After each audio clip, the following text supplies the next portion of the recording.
Useless ancient instincts we all still have. As much as we like to believe that as a species we are civilized and technologically advanced, in reality, a lot of modern day society and our day-to-day life is still heavily influenced and, quite honestly, controlled by primal instincts, deeply ingrained in our brains over hundreds of thousands of years of human development. But in this video, we're going to discuss examples of primal instincts that were helpful at the time that today are quite useless or, in some cases, making our lives harder. Let's get started. I would guarantee that most people watching this video, if not everybody watching this video, enjoys a sweet treat. And while some of us enjoy a sweet treat guilt-free, some of us also feel bad that we quite often crave such sugary things that we know aren't good for us. But the reason most of us crave such sugary and sweet foods and drinks was at one point in time crucial for our survival. During the ancient prehistoric days of humanity, food was a luxury and likely the most valuable currency. And it's for that reason that humans were really eating anything and everything they could get their hands on. But not all foods are built the same. Eating bugs and leaves is cool, but nothing quite hits the spot to a caveman like something extremely sweet or something extremely fatty. And the reason for this is simple. Sugar specifically is extremely valuable to the body because it gives your body a quick boost of energy, something that many foods aren't able to provide. And because of this, your body responded extremely positive to this food source that was able to give you such a quick hit of energy. Even if your body wasn't in dire need of energy at the time, your body is able to store that excess energy in the form of fat, meaning that at any time, at any place, if there was anything sweet around, your body knew to consume it there and then. And at the time, this could have meant life or death. Now, unfortunately, the stakes today are not nearly as high. And I would say that most people, if not everybody watching this video, does not struggle with food scarcity either at all or definitely not to the extent that cavemen did. Meaning that eating the bag of gummy bears on your nightstand isn't life or death. It's really just how much willpower do you have to overcome your primal urges. In today's world, eating anything sweet you can get your hands on almost has the opposite effect, because at best, this excess sugar is just going to put extra weight on your body. And at worst, it's actually going to have a detrimental effect on your overall health. The complete opposite of the intent of this instinct in primal times.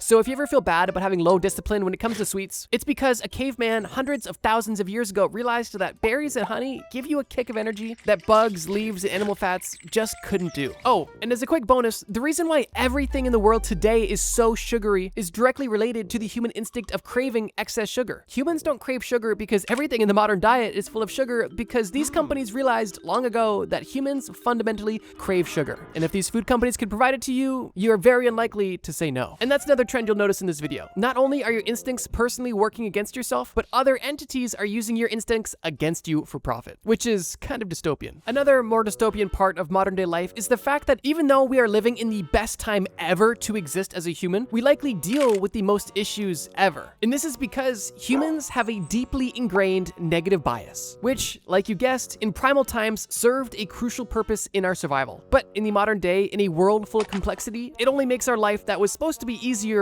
much harder. I would argue that most people understand that they should be grateful for everything they have in their life. But realistically, gratitude is something you kind of have to remind yourself to have and do. And this is because your mind isn't naturally programmed to be like, oh, this is so great, this is awesome. No, your mind is actually programmed for the opposite. The ancient primal world was filled with real immediate dangers, natural disasters, predators, other tribes, famine, and so forth. You and your loved ones' lives were consistently under attack. And because of this, the best way to survive in a world where everything could and would kill you is to be aware of those things and to primarily focus on the negative or dangerous aspects of life, which at the time was a lot more common than anything else. And while this bias as a caveman was extremely crucial, in the modern day where almost none of these threats exist, we are still dealing with the consequences of this bias. Just think about it. If there was two cavemen in prehistoric times, one who went on a walk and saw, oh, there's a dangerous thing, I'm not gonna go there. Oh, I stepped on something sharp, this place could be dangerous. I'm gonna go home and remember this and just, keep this in the back of my mind. Versus a caveman that went on a walk and was just like, oh, that's a pretty tree. Oh, cool. That's a cool looking lion running directly towards me. That's majestic. Which of the two do you think is going to survive? And I mean, the answer is kind of obvious. But like I mentioned, tiger attacks and starvation are fortunately not much of a risk for many people today. So we transition this worry and this part of our brain onto other aspects of more modern life. Job security, social status, rejection, failure, the opinions of others. And because the world that we live in is just so complex and there is so much to think about, And because the negativity bias is an instinct so deeply ingrained within our psyche, if you don't consciously try to counteract this negativity bias, it could lead to some very serious consequences. And it's extremely easy to spiral into overthinking and stressing and, coming up with worst case scenarios and ultimately developing things such as anxiety or depression. And a common example of this negativity bias is, once we lay down on our bed and close our eyes, all of a sudden every horrible thing that happened to us ever comes to mind. Keep in mind, in ancient times, before you go to bed, it's helpful to have a checklist of everything you notice today that could be bad, but in modern times, it's just gonna make going to bed harder and possibly damage your self-esteem. And if that was the first time you've ever done something like that, then you probably experienced a lot of fear, specifically fear of the unknown, which is likely one of the oldest human instincts we all have to this very day. Our ancestors had to essentially trial and error every aspect of life always, and the stakes were typically life or death. And because of this, the best way to mitigate as much risk as possible was to simply stick with what you know and avoid what you didn't know, which led to the development of the fear of the unknown. During ancient times, exploring a place that was dark and you couldn't quite see, encountering an animal that you were unfamiliar with, or even seeing weather that you haven't quite seen before, all could very well lead to the death of you and anybody around you. Meaning that the best way to stay alive was to avoid and fear any of these things you were unfamiliar with. And this instinct is still around to this very day. But once again, in modern times, this instinct isn't helpful and is often counterproductive. And while I would definitely say that there is an argument for the fear of the unknown being helpful today, there is still places where it isn't helpful. Specifically when it comes to exploring opportunities that could ultimately be beneficial. Like, let's say, starting a new relationship, trying a new food, going to a new city, moving, meeting new people. In the modern day, when things are so safe and so civilized, there are so many amazing opportunities to come out of exploring the unknown and seeking discomfort and truly trying to overcome this instinct. But the reality is just that. This is an instinct that has to be overcome to experience these things. And because of this, there is a saying that I think is rather accurate, is that most people would rather experience a familiar hell than an unknown heaven. And it's interesting because even though in that hypothetical that the unknown situation would be objectively better, because it's unknown, it's still scarier than dealing with something objectively worse that you're at least familiar with. But it wasn't only the unknown that our ancestors were afraid of. There was actually quite a few fears that our ancestors hold that we still hold today. Another example being the fear of failure.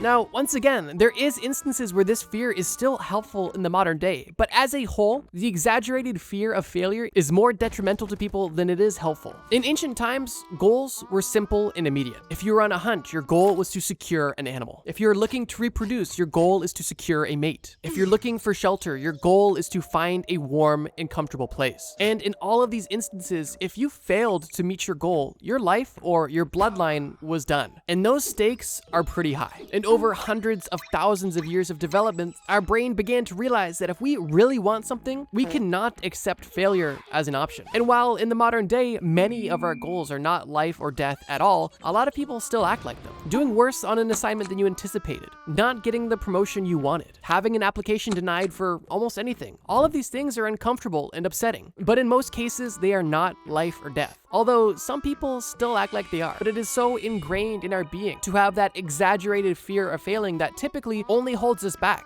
and will cause us to feel a sense of dread when in reality the situation may be mildly infuriating or potentially disappointing, but definitely not life or death. But another consequence of failure in ancient times beyond just immediate death was also a loss of social status. You see, humans have always been tribal people, pack animals, if you will. And within packs or groups, there is a hierarchy. And within hierarchies, there is status, which determines where you stand on the food chain. In ancient times, we were extremely motivated to seek status, not to satisfy our egos, but to ensure our survival. Because in ancient tribes, the higher status individuals typically got the most benefits, the best shelter, the most food, and so on. And the opposite was also true. If you were low status in the tribe, you would be getting scraps. You would be living in the worst of places. And in severe situations, you would be outright outcast from the group, essentially being left for dead. And for that reason, it's reasonable to understand why seeking social status was so important in prehistoric times. But as we all know, this is not a habit that's gone away. And in modern times, people seek status more than ever, while, interestingly, the stakes are much lower. Sure, in the modern day, there is so many benefits to having status. Celebrities, for example, have access to the best of everything. They get treated better than everybody else. They can afford everything and still get things for free. And there are definitely benefits to that in the modern day. day, although I would argue it doesn't guarantee your survival anymore. Because in the modern day, you don't need social status to live. An entry-level job, a simple side hustle, or even a small business are all things that could sustain you and provide you a comfortable and potentially even abundant life, with status being completely out of the equation. And sure, this drive for status could still give you a better life, but it also could send you on a completely meaningless pursuit that at the end of your life you realize wasn't worth it at all. And I would say in most cases, this drive is almost solely egoic and not survival focused. And I think one of the most common instances that we all experience in regards to this drive for status is how we compare ourselves to others consistently. In a world full of social media, we are force-fed other people's lives on a daily basis. And typically that experience looks like, wow, they're doing better than me. And the reason we do this is because we are perceiving them to be higher status than us. And it means that we are at risk of being evicted from the group and getting less than we may need to survive. And as we know, this mindset of comparison and seeing ourselves as less than others who only present the best parts of their life typically leads to anxiety, depression, and many of the other common consequences of having a primal brain in an extremely advanced world. Which is why I believe this drive to be completely useless, if not counterproductive. Because in most cases, you just feel worse about yourself, even though you are completely capable of surviving and having a meaningful and happy life. But even if you don't crave being a high status individual, you typically at the very least crave fitting in. Which brings us to the next ancient instinct, the human impulse of adopting a herd mentality. As we just mentioned in the previous instinct, humans in tribes were safer, and humans on their own were not. And while climbing the social ladder is one goal, even maintaining where you are is an entirely separate goal. The human brain evolved in tribes and closely monitored the group, copying all of their behavior because they see that these other people are alive, so they're gonna do what these other living, surviving people are doing, because that's really the ultimate goal. And because of that, most people were on the same page. While at the same time, individuals who showed attributes that weren't directly in line with the tribe, whether it be doing something that resulted in their instant death or simply doing something that the tribe didn't approve of, let's say not reciprocating sharing food or not contributing, would result in being exiled, which was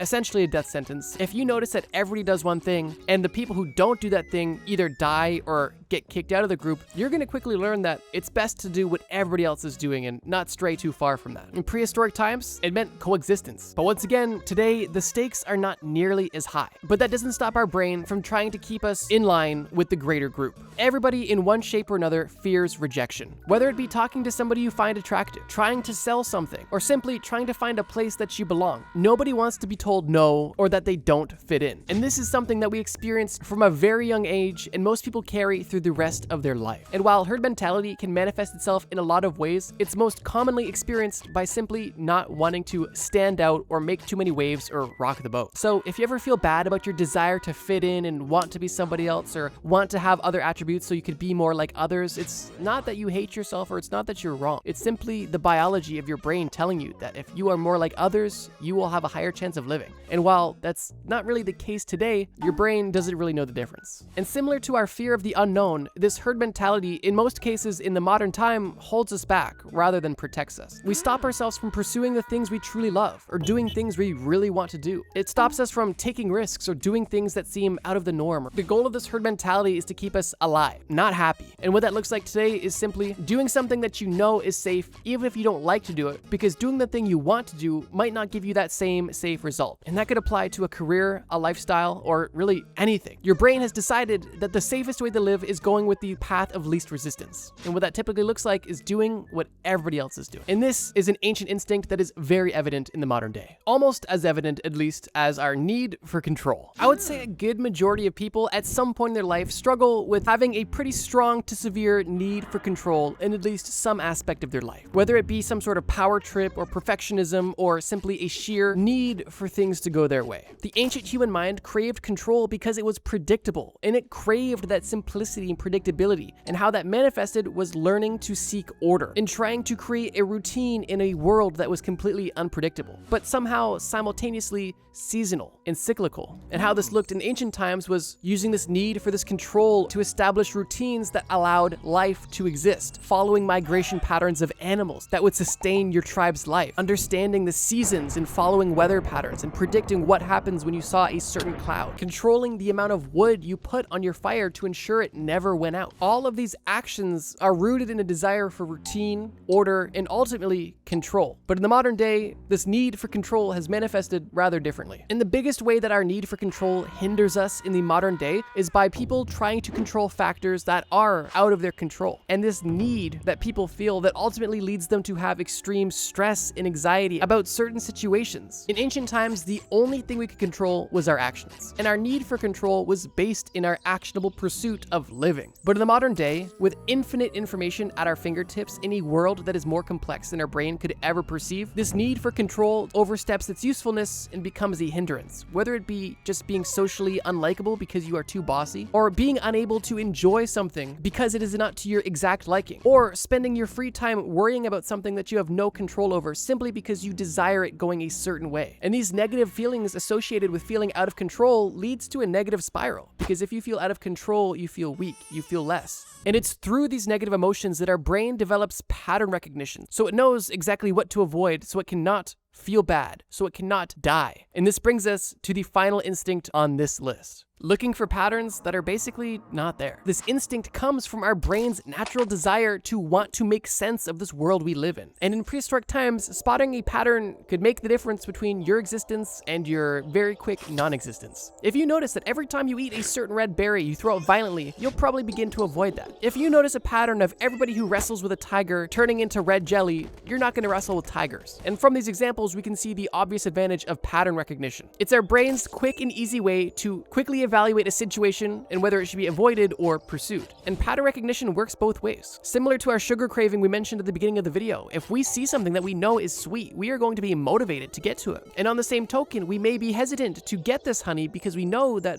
while the honey is sweet, the bees are plentiful and they are stinging. In the modern day, pattern recognition is definitely not life or death, but it is an extremely important part of our everyday lives. And this ability to recognize patterns allows us to maintain a lot of free mental bandwidth, because if every time we approached a certain situation we had to reevaluate it from scratch, well, you would be thinking consistently. But if you have a kind of mental catalog of things you could quickly reference every time you see something you've seen before, your mind is able to streamline the process of thinking, which is something your brain's always trying to do. But here's the thing, even though pattern recognition in the modern day can and is extremely helpful in some cases, much like the others we've discussed that are helpful, they typically overstay their welcome and overstep and can be very detrimental. And how pattern recognition typically oversteps in the modern day is by causing us to misinterpret events without context, overthink situations that are not as deep as we think, or jump to conclusions that are not there. And the reason why we do all of these things is because our mind is consistently trying to understand things. So if we have a little bit of context around something, our brain is going to try as hard as possible to try to categorize the unknown with something we know, which is most often seen when people are generalizing things, whether it be about ideas or even people. Our brain wants to seek a pattern so it can reassure itself it knows what's going on here. In ancient times, if you saw an animal with pointy teeth, you didn't need any more context about it. But in modern times, you can see a person with tattoos and go, wow, this is a bad, scary person, I'm going to avoid them. When in reality, the fact that somebody may or may not have tattoos means absolutely nothing about their character and who this person may be. But our ancient brain that we possess wants to keep us safe and wants to generalize as much as possible, to quickly process information and to conserve as much energy as possible. And that wasn't a knock at people with tattoos. I have tattoos myself, they're just under my red shirt. But it's an old-timey stereotype that I thought would make sense. And by this point of the video, you've probably already begun to recognize some patterns yourself. One pattern is that all of the entries on this list are actually intertwined and typically work off of each other to help your brain do its best to understand things quickly and survive.